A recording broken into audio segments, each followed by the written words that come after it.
We often count ourselves out long before the fight is over. Before we're done, we often have given up. We often think that there's nothing we can do to change it. This is the reality, and this is where we're stuck. And that is a big problem. Because, listen, how many times have you seen a baseball game where somebody comes back in the bottom of the ninth to win the game, right? I'm a bigger NASCAR fan than I am a baseball fan. And how many times have I seen a driver come back on the last lap to win the race? It happened recently at the Daytona 500. It hasn't led a lap the entire race. That last time around, able to get out front, able to get the victory. We have to remember there's always a chance for us to win in the bottom of the ninth, in the last lap of the race. So we have maybe sat through a long time. Maybe it's been years upon years of mediocrity, of small victories, but more losses, one step forward, two steps back. And you get to the point, you're like, what the heck is going on? Like, this is never going to change. And you want to give up. Have to remember that there's always going to be that chance that maybe you're just building toward one hell of a comeback. It is not over yet. It is not over until there's no breath left in your lungs. It's not over until your heart stops beating. It's not over until they drop you in the ground or put you in the crematorium. One way or the other, or whatever it is you choose to do, it's not over until then. At least the human experience isn't over. The afterlife's a whole nother conversation. But I'm here to try to inspire you to get through this life. Because this human experience, again, not an easy one.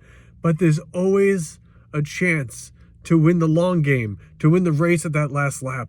We have to continue to go forward and not just give up because things get tough. Not just get tired and say, I've had enough. And yeah, I get it. It's not easy. It is a daunting experience sometimes. You seem to be constantly swimming against the tide. Meanwhile, other people are just floating with the current, having a margarita, living their dream. Everything seems to go right.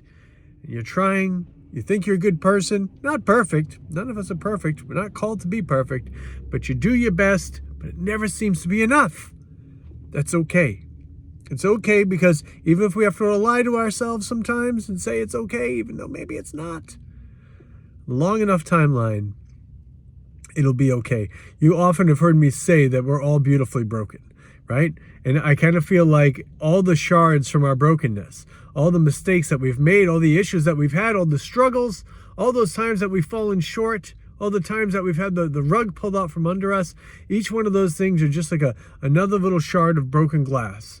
And someday, when all is said and is done, and all is said and done, and we can step back and take a look at our life as a retrospective piece, we'll see all those little broken fragments, all those little moments, all those little arduous days, just struggle and strife, all those little beautiful pieces of our brokenness will make a wonderful stained glass image of a life well lived, of a road well traversed, of kindness, of sadness, of love, of struggle, of pain.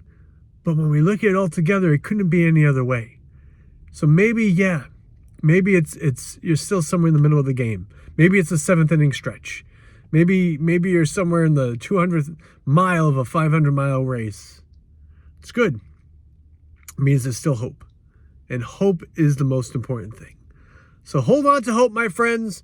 Hold on for a big comeback win, a grand slam, walk-off home run in the bottom of the ninth, passing that guy who's been keeping you behind him for 500 miles on that last lap. Because that's all it takes, just that 1 minute, that one moment in time where you will rise to the occasion and victory shall be yours. And hopefully victory will also be mine. We can all be victorious. That's good.